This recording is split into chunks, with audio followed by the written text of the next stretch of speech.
If you don't know what 2C-B is, it's a rare psychedelic which has a mix of acid and MDMA qualities. In this video I'm going to mention 5 things to think about before your next trip. Firstly, you'll be obvious, but the last 2 are not well known, so stick around to the end to find out. It seems a lot of people seem to not know that, what 2C-B is or where it comes from, so let me give you a quick rundown for those who don't know. 2C-B is a phenethylamine and it's a synthetic version of mescaline, and mescaline is the compound found in some species of cactus, such as the peyote cactus. However, compared to mescaline and peyote, it'd be quite easy to take large doses of 2C-B because of how scalable the doses are. So just small differences in mg can massively impact the intensity and length of the trip. Which is why in this video I just want to help a few people make sure they're doing the right things to ensure you can have as good a trip as possible and maybe get some good perspective from it. For starters, let's talk about dosages. As I was saying earlier, the dosages are extremely scalable, so it's quite important to make sure you get the right dose. For ingestion, a threshold dose is around 3 to 5 milligrams, but it's basically a trip which is almost sober but not quite. You may notice some very minor body senses, but honestly in my opinion it's not really worth it, as you won't gain anything beneficial from it.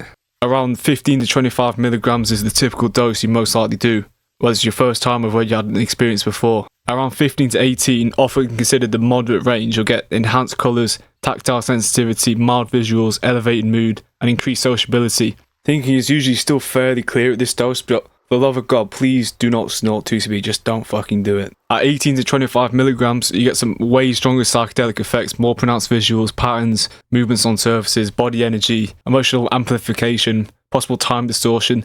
Some people may feel a bit overstimulated or anxious on the upper end, so any more than that, you'd be tripping pretty hard, so for beginners, maybe avoid this dose. First thing I want to talk about is that I'd recommend you test your 2C-B before you're taking it, just to make sure it's not a dangerous substitute. So if it's your first time, just make sure you test that shit. It can also help remove some initial anxiety and overall make your trip more enjoyable, more smoother. After looking online, I found this testing kit, which seems to be overall well regarded, so I'll link it in the description below if you're interested. Next thing I want to talk about is make sure you're in the right setting before you're taking a dose. While this is a very common tip for overall psychedelics, people can often easily overlook it. Choose a very calm, familiar environment, stable mindset. Anxiety, stress, and chaotic surroundings can increase the chance of a negative trip. Many people say find a trusted trip sitter, but for a lot of people, including myself, trip sitters fully sober can be harder to fully relax and sink in overall.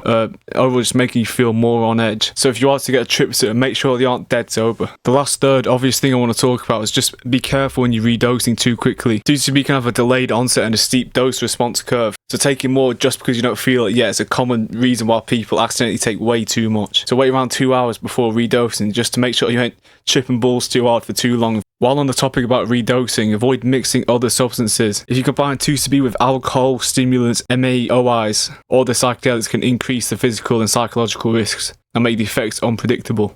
MAOIs, basically just antidepressants, can block the enzyme monoamine oxidase, which normally breaks down neurotransmitters such as serotonin and dopamine, which if you're not careful can lead to things such as serotonin syndrome. The last 2 not so obvious things I want to mention is make sure you don't have any responsibilities the same day. Having important responsibilities soon, work, school, caregiving, all these kinds of things, it's a very overlooked sort of thing. So even if the experience itself goes smoothly, the 2C-B can affect your sleep, focus, mood, and energy like a day or 2 after. So make sure you plan around these obligations so it reduces the stress you experience. This can also reduce the stress from tripping when you're not thinking about these, soon deadlines or decisions you have to make. The very last thing I want to include is using grounding anchors. Things like music or a handwritten note to yourself can help if the experience becomes confusing or intense. Sometimes when tripping hard, you can start to experience high levels of anxiety, so it'd be quite helpful to make you realize and calm down from the stress. Beforehand, if you write a note, writing your intentions and things to think about before ingesting can help a lot to keep you more on track. While allowing your mind to wander can be important, it can sometimes lead to unintended thought loops, so just make sure you write a few things down to remind yourself throughout the experience. So if you made it to the end, I just want to thank you, as it helps my channel a lot. If you like the video, make sure to like this so it can help reach more people who may need the information. And if you like this sort of style of video, I'll be making more informational ones like this. And I'll probably make some more story time sorts of videos about certain substances. So